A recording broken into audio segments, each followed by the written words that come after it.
వందే మాత్రం. నేను praise the lord చెప్పను, సలాం అలైకుం చెప్పను, జై శ్రీరామ్ చెప్పను, సాత్ శ్రీ అకాల్ చెప్పను. ఎందుకంటే ఐఎమ్ అన్ ఇండియన్. నేను ఒక ఇండియన్ని, ఒక మనిషిని, ఒక సగటు మనిషిని. అలాగే అందరినీ కూడా ట్రీట్ చేస్తాను.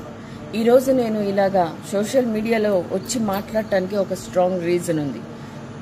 ఎప్పుడు నేను ఎక్కువ రాను సోషల్ మీడియాలో, కానీ ఈరోజు నేనే వచ్చి మాట్లాడుతున్నాను. దానికి రీజను పాస్టర్ పగడాల గారు. ఆయన విషయంలో నేను చాలా హర్ట్ అయ్యాను, చాలా హర్ట్ అయ్యాను. ఎందుకంటే ఆయన నేను ఒక పాస్టర్ లాగా చూడట్లేదు. ఆయన గారు పాస్టర్ నాకు తెలియదు. ఆ ఇన్సిడెంట్ జరిగేంత వరకు ఆయన పాస్టరు, ఆయన అంత గ్రేట్ హ్యూమన్ అని కూడా నాకు తెలీదు.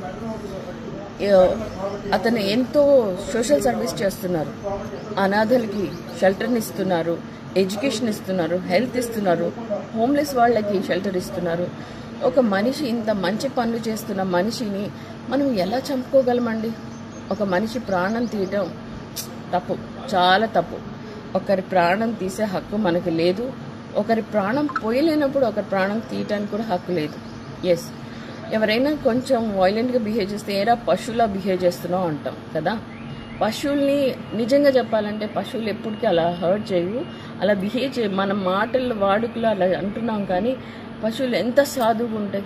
అలాగే మనం కూడా వాటిని చూసి నేర్చుకోవాల్సింది చాలా ఉంది. కమింగ్ టు ద పాస్టర్ పగడాల గారిది చిన్నపిల్లలకి చూసినా కూడా చెప్తారు దట్స్ అ మర్డర్ అని. నేను స్ట్రాంగ్గా ఇక్కడ బిలీవ్ చేస్తున్నాను దట్స్ అ మర్డర్ అని. ఇంతవరకు ఇట్స్ బీన్ 2 weeks, ఇంతవరకు పోస్ట్మార్టం రిపోర్ట్ కూడా రాలేదు. కానీ బయట చాలా రూమర్స్ వస్తున్నాయి పాస్టర్ పగడాల గారి గురించి. మందు బాటిల్స్ కొన్నారు, అక్కడ పడ్డారు, ఇక్కడ పడ్డారు. అంత మంచి హ్యూమన్ మనం పోగొట్టుకున్నందుకు చాలా బాధగా ఉంది. కానీ కనీసం ఆ ఆత్మకి శాంతి కూడా దొరకకుండా ఇన్ని రూమర్స్, చాలా రూమర్స్ ఎందుకు? ఫోన్ పట్టుకున్న ప్రతి ఒక్కరు వీడియో చేయటం, ఫోన్ పట్టుకున్న ప్రతి ఒక్కరు మాట్లాడటం, దట్స్ వెరీ రాంగ్. మనమే సిచ్యువేషన్ని ఇంకా వర్స్ట్గా తయారు చేస్తున్నామేమో అని అనిపిస్తుంది నాకు. వీళ్ళని అనుకోవటం ఎందుకు? పాస్టర్ పగడాల గారు వీడియోస్ నేను కొన్ని చూశాను. ఆయన కేవలము క్వశ్చన్స్కి ఆన్సర్ ఇచ్చారు. రేపింది ఎవరు? క్వశ్చన్స్ వేసింది ఎవరు? గొర్రెలు అని రెచ్చగొట్టింది ఎవరు? నాకు ఇక్కడ ఎవరి మీద కోపం లేదు, ఎవరిని నేను పాయింట్అవుట్ చేయట్లేదు. ఎందుకంటే all Indians are my brothers and sisters అని నమ్మేదాన్ని. అలాంటి నాకే ఇంత హర్టింగ్ ఉంది. మరి గొర్రెల్లాగానే ఉన్నారు, క్వైట్గానే ఉన్నారు, కరెక్ట్ సమాధానమే చెప్పారు. ఆ సమాధానం కూడా డైజెస్ట్ చేసుకోలేక ఇంత ఘాతకానికి నాట్ రైట్, కరెక్ట్ కాదు. ప్రతి ఒక్కరి మనసులో మంచి చెడు అని తెలుస్తుంటుంది. చెడుని ఎప్పుడూ డామినేట్ చేసి మంచిని సపోర్ట్ చేయాలి, ఒక మంచి హ్యూమన్ బీయింగ్గా ఉండాలి. అంటే ఈ మధ్య ఇది జరిగింది, ఇంత హర్టింగ్లో ఉన్నాము, అందరు వెయిట్ చేస్తున్నాము రిపోర్ట్ ఏమవుతుందో అనేసి. కొంచెం టైం ఇద్దాం, పోలీసు వాళ్ళకి కూడా టైం ఇద్దాం, వాళ్ళు కూడా చేయనండి. ఆ రిపోర్ట్ బయటకు వస్తే ఏది నిజం ఏది అబద్ధం తెలిసిపోతుంది. అప్పుడు రేజ్ చేద్దాం వాయిస్. అంతవరకు కొంచెం శాంతంగా ఉందాం. ప్రతి ఒక్కరు మాట్లాడితే కన్ఫ్యూజనే ఉంటుంది.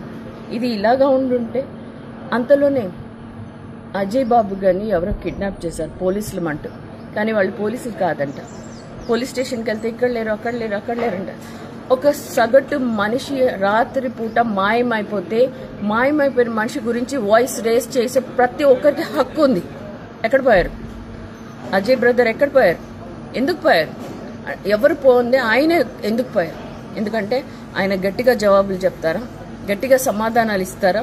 ఆయన తర్వాత నెక్స్ట్ నువ్వే అన్నారు, ఇప్పుడు నెక్స్ట్ ఇంకోటి ప్లాన్ చేస్తున్నారా? ఏంటి ఇవన్నీ? కొట్టుకుంటూ పోతుంటే ఎవరు మిగలరు. అది చాలా తప్పు. వాళ్ళు అరే ఎంతోమంది బ్రదర్స్, హిందూ బ్రదర్స్ కూడా రేస్ చేస్తున్నారు వాయిస్. మనం ఎందుకు రియాక్ట్ అవ్వట్లేదు? హిందూ, ముస్లిం, క్రిస్టియన్ అని వేరు చేసి మాట్లాడటం కాదు. అందరూ ఒకటే. అందరికీ కోస్తే బ్లడ్డే వస్తుంది, అందరు పిలిచేది ఒకటే ఆక్సిజన్, అందరికీ సూర్యుడు ఒకటే, అందరు తాగేది నీళ్లే. ఎవరు పాలు తాగి దాహం తీర్చుకోరు కదా. ఎందుకు ఇన్ని differences? Let us be like a human. మనిషిలాగా బ్రతుకుదాం. మనం ఒక మనిషిని బ్రతికిద్దాం, మనం కూడా మనుషుల్లాగా బ్రతుకుదాం. Please everyone raise your voice for justice. Yes, I'm raising my voice for pastor Pagadala గారి జస్టిస్. అండ్ అలాగే అజయ్ బ్రదర్ గురించి. అజయ్ బ్రదర్ కనిపించకపోతే గమనుండేది ఏమీ లేదు. ఎవరు గమనుండరు. As a human as a citizen of India నాకే ఇంత కోపం వస్తుంది. నేను 2 పిల్లల్ని పెట్టుకొని ఇంట్లో ఉండేదాన్ని. నాకే ఇంత కోపం వస్తుంటే అందరికీ రాదా? ఎక్కడ పోయారా బ్రదర్? ప్రతి ఒక్కరు అడగండి. ప్రతి ఒక్కరు మన డ్యూటీగా మనం కూడా పగడాల గారి జస్టిస్ కోసం, అజయ్ బ్రదర్ కనిపించాలన్న జస్టిస్ కోసం మీరు కూడా ఆలోచించండి. అందరం ఒక హ్యూమన్ లాగా ఆ బ్రదర్ ఎక్కడున్నారో కనిపెట్టడానికి 1 నిమిషం సరిపోదండి. అందరం మనం ఒకటే అనుకుంటే ఇమ్మీడియట్ గా దొరుకుతారు. లేదు మేము హిందూస్, మేము క్రిస్టియన్స్, మేము ముస్లిమ్స్ అనుకుంటే ఇది ఇంకా పజిల్ లాగానే మారుతుంది. ప్లీజ్ అందరికీ చేతులు ఎత్తి బ్రతిమలాడుకుంటున్నాను, ఇంతటితో ఆపేద్దాం. ఒకరిని బ్రతకనిద్దాం, మనం బ్రతుకుదాం, ప్రశాంతంగా ఉందాం. Please raise your voice for justice. Jai Bharat.